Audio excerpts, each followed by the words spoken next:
अभी आप देख रहे होंगे कि ये एक संस्कृत का क्वेश्चन पेपर है। मुझे स्टूडेंट्स के द्वारा ये पता चला कि इस बार संस्कृत में सबको सेम सेट मिला था। अब आपका किस तरह से एग्जाम लिया गया है, आपको क्या सेम सेट मिला था? हमें कमेंट करके जरूर बताएं कि आप लोग में जो एग्जाम हुआ था तो आप लोग के क्लास में सबका सेम सेट था क्या। और अभी मैं आपको जो क्वेश्चन दिखाने जा रहा हूँ तो कमेंट करके जरूर बताइएगा कि आपका क्वेश्चन सेम था कि नहीं था। तो क्वेश्चन हम देख लेते हैं। और हाँ, मैं एक चीज और बता दूं कि मैंने इससे पहले एक संस्कृत का एक क्वेश्चन पेपर का एक वीडियो अपलोड किया था। उसमें मैंने जो जो बताया था और जैसा बताया था बिल्कुल सेम वैसे ही क्वेश्चन आया है। मैं आपको अभी दिखा भी दे रहा हूँ। तो पहला क्वेश्चन में अनुच्छेद दिया हुआ था और मैंने बताया था कि पहले क्वेश्चन में आपका अनुच्छेद रहेगा और उसी में से आंसर आपको खोज के लिखना है। उसके बाद हम आगे देखते हैं। इसके बाद यहाँ से ऑप्शन चुनने का था। मैंने कहा था कि आप लोग को ऑप्शन चुनने के लिए भी देगा, तो यहाँ से ऑप्शन चुनने का था। फिर उसके बाद खंड खा में एक पत्र है, जो कि मैंने आपको ये भी बोला था कि एक पत्र आएगा और उस पत्र में का आंसर जो होगा वो क्वेश्चन में ही दिया हुआ रहेगा। आप लोग को छांट छांट के इसमें फिल करना है। तो मैंने छांट छांट के यहाँ पे फिल किया हुआ है, मतलब यहाँ मैंने नंबरिंग किया हुआ है। आप अपना आंसर चाहे तो मिला सकते हैं सही है कि नहीं है। इसके बाद मैंने कहा था कि एक फिगर रहेगा और फिगर में मंजूषा रहेगा। इसमें से आपका ऑप्शन है तो इसमें से ही आपको वाक्य बनाना होगा। कोई भी 5 वाक्य आपको बना के लिखना होगा, या तो फिर इस ऑप्शन को देखते हुए स्वच्छता या महत्व के बारे में 5 लाइन्स आपको लिखना था। इसके बाद सेक्शन सी में ग्रामर था। तो यहाँ से आपको संधि विच्छेद करने के लिए मैंने बोला था क्या आएगा, तो 5 संधि विच्छेद पूछा है। उसके बाद यहाँ पे इस तरह से ऑप्शन चुनने के लिए दिया हुआ है। मैंने आपको ये भी बोला था कि ऑप्शन चुनने के लिए आएगा। इसके बाद देखते हैं, यहाँ से फिर से ऑप्शन चुनने का था। 5 क्वेश्चन था इसमें। 6 नंबर में फिर प्रकृति प्रत्यय, मैंने आपको बोला था कि प्रकृति प्रत्यय भी आता है। तो मैंने जैसे बोला था, जो जो बोला था बिल्कुल वही क्वेश्चन आया है। इसमें भी 5 क्वेश्चन था। उसके बाद 2 लोगों के बीच बातचीत था। तो मैंने ये भी लिखा था कि 2 लोगों के बीच बातचीत रहेगा, वैसा टाइप में भी क्वेश्चन रहेगा। तो ये तीनों में से भरना था, ऑप्शन यहीं पे दिया हुआ है।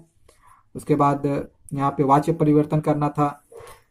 इसके बाद मैंने कहा था कि घड़ी देखने के लिए भी आएगा, टाइम कितना होगा उसको आप लोग को लिखना होगा। जैसे 5 था तो मैंने 5 का आप लोग को लिख के भी दिया था अपने क्वेश्चन पेपर में कि 5 का आप लोग क्या लिखेंगे, पंचवादने। उसी तरह से 5:30 का क्या लिखेंगे, तो सार्ध पंचवादने। उसी तरह 5:45 का भी मैंने आपको बताया था, 6:15 का भी और 7 का भी। तो इस तरह से आगे क्वेश्चन नंबर अब हम 9 देखते हैं। क्वेश्चन नंबर 9 में भी यहाँ पे हमको फिल इन द ब्लैंक्स भरना था, ऑप्शन यहाँ पे दिया हुआ है। उसके बाद क्वेश्चन नंबर 10 में रेखांकित पदों को शुद्ध करके लिखना था, जो कि अशुद्ध है। तो इसमें से 4 ही बनाना है, तो इनमें से कोई 4 ही हम बनाए हैं। तो इसको हम नहीं बनाए हैं, तो इसको आप चाहें तो आंसर मिला सकते हैं। उसके बाद सेक्शन डी में फिर से एक यहाँ पे पैसेज दिया हुआ था और आंसर हमको छाट छाट के लिखना था। उसके बाद उसी पैसेज को देखते हुए इस आंसर का जवाब देना था। यहाँ पे कुछ क्वेश्चन और है। फिर यहाँ पे देख रहे होंगे कि इस क्वेश्चन में भी हमको ऑप्शन चुनने का था, तो यहाँ से हम ऑप्शन चुन लिए। आप अपना आंसर मिला सकते हैं कि आपका सही है कि नहीं। यहाँ से भी 2 क्वेश्चन था इधर। उसके बाद क्वेश्चन नंबर 12 में भी एक पद था, इसको पढ़ते हुए हमको आंसर देना था। इसके बाद पूर्ण वाक्य में हमको आंसर लिखना है। इसके बाद इसमें से भी ऑप्शन चुन के हमको लिखना था। यहाँ पे मैं क्वेश्चन दिखा दे रहा हूँ। इसके बाद 2 क्वेश्चन और इधर था। उसके बाद क्वेश्चन नंबर 13 में भी 2 लोगों के बीच बातचीत हो रहा था। काका कौवा और राजहंस के बारे में बात हो रहा था। और इसमें से फिर आपको क्वेश्चन दिया हुआ होगा और क्वेश्चन यहाँ पे एक पद में लिखना था और पूर्ण वाक्य में लिखना था। पीछे से ही देख देख के उसी में आंसर छिपा हुआ होगा, उसी पैसेज में जहाँ पे बातचीत हुआ था उन दोनों के बीच। उसके बाद फिर से यहाँ पे आंसर चुन के लिखना है। इन तीनों में से आंसर कौन सा सही होगा। मैंने आंसर भी यहाँ पे बनाया हुआ है, मैंने टिक किया हुआ है। आप आंसर मिला लें सही है कि नहीं है। केवल 4 ही बनाना था, इसलिए मैंने एक क्वेश्चन यहाँ पे नहीं बनाया है। उसके बाद क्वेश्चन नंबर 14 में यहाँ पे प्रश्न निर्माण करना था। तो ये यहाँ पे प्रश्न निर्माण हो गया है। यहाँ पे आप आंसर मिला सकते हैं। ये एक्चुअली मेरे किसी स्टूडेंट्स का क्वेश्चन था, तो मैंने उससे लिया हुआ है। उसके बाद क्वेश्चन नंबर 15 में भी श्लोक दिया हुआ था और आंसर चुन के लिखना था।